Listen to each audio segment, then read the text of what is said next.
big tanks. Quite briefly, so these big tanks are where we put our blend. Because in the champagne process, you remember, harvest, alcoholic fermentation, we wait until end of December, January, February, March, blending process. And in April, we bottle our wines. That's why all the tanks are empty, because we have already bottled the previous vintage. It's already in the cellar. So before you bottle the wine, you need some big tanks to put the blend. So the big tanks you saw when you walked through, where there was the blue light, are the tanks we use for the blend just before we bottle it. And in the champagne process, when we bottle it, we add yeast and sugar, so that there is a second fermentation. So when we bring down our bottles down to the cellar, the second fermentation occurs. It's right now. It's now. If there is an explosion, it's now. Because we add yeast and sugar with a metal cap, so that the second fermentation is bringing the CO2. So it's right now. Here, in this room, you have wood, and the room next door, same story. And we use wood during harvest. So during harvest, we fill this cask with a specific lieu-dit or plants.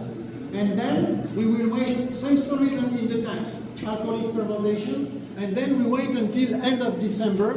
And end of December, we taste them.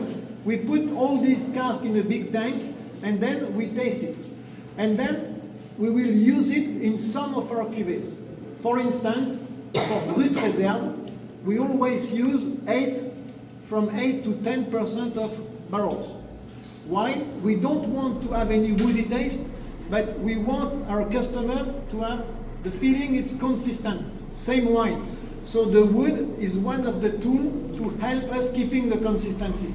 Again, if you're a chef, if you have a signature dish, if you need to reproduce the same dish every day, you will use a specific spice. You know, the wood is the spice. Only 8-10%. It's one of the tools to allow us keeping the consistency.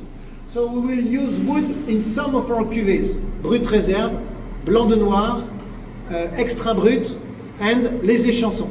We will never use wood in some of our cuvées: Rosé, L'Intemporel Rosé, because depends on the style you want to obtain. So the wood is used in some of the cuvées, from 8 to 10% for Brut Reserve, 20 to 30% for Blanc de Noir, etc. And not in others, because that's not what we want to bring. So that's the first use of the wood. But if you followed me, the bottling is made. So the wine that was vinified in oak is gone. So now we are refilled them during 6 months until the next harvest with the reserve wines.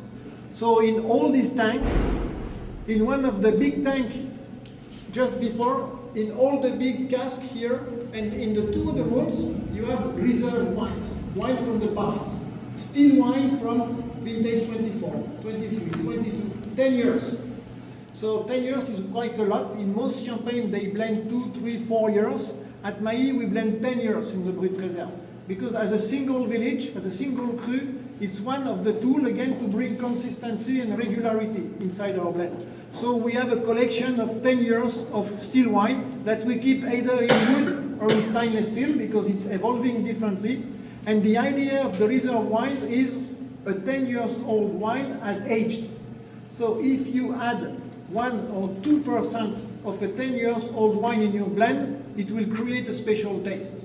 So we use these reserve wines, old wines, in our blend to keep the consistency. And it's a bit like the Russian puppets. The older it is, the very few you add. You know, maybe it's 5% 23, 2% 22, and when you're 10 years old vintage, maybe it's 0.2%. But it makes a difference. It's like a drop of perfume. So all these places are used for the reserve wines. You said if you're going to have an explosion, a blowout, or whatever it happens when you put it down in the cellar, how often does that happen that you get bottles down there and you get stuff popping? To tell you the truth, it's exactly the moment where we are not allowed to make any visit in the cellar. But we will go there. No, we have... Just be very careful. We have, maybe we bottle 500,000 bottles, because the bottling is the equivalent of 1 year of sale, and maybe 100 bottles will explode. Oh, that's not... Because if there is a glass default, it's now that you know it.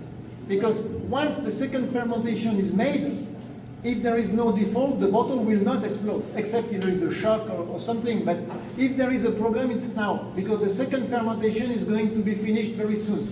So the second after the second fermentation, you have 6 bar, 6 kilo pressure in the bottle. So it's now that it's happening. Okay. And then we will have to age them much longer.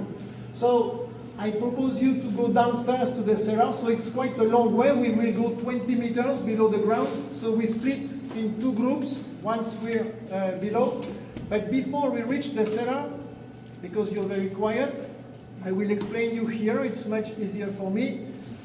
You will see a very specific place here, because I don't know if you have already visited some champagne cellars in Reims, in Épernay. There are plenty of beautiful cellars. They are UNESCO heritage sites, and they were dug by the Romans 1,500, 1,600 years ago. And the champagne houses have set up their premises where there were existing Roman cellars. They are used now by Moët, Tétinger, Bollinger, etc., etc. Here, you remember the story, the founders, they created the company in 1929. So they had nothing. They bought the land, they built a 3 floors warehouse, and then they didn't know what to do with their bottles. So they decided to dig a cellar by hand. So it's the only cellar dug by hand the last century, and it took them 36 years. So they started digging in 1931, and they finished in 1965. And it's a very nice story because among the founders, 9 or 10 of them were veterans from the First World War.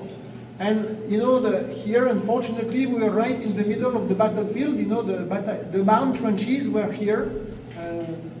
Hundreds of thousands of people died in these fields here.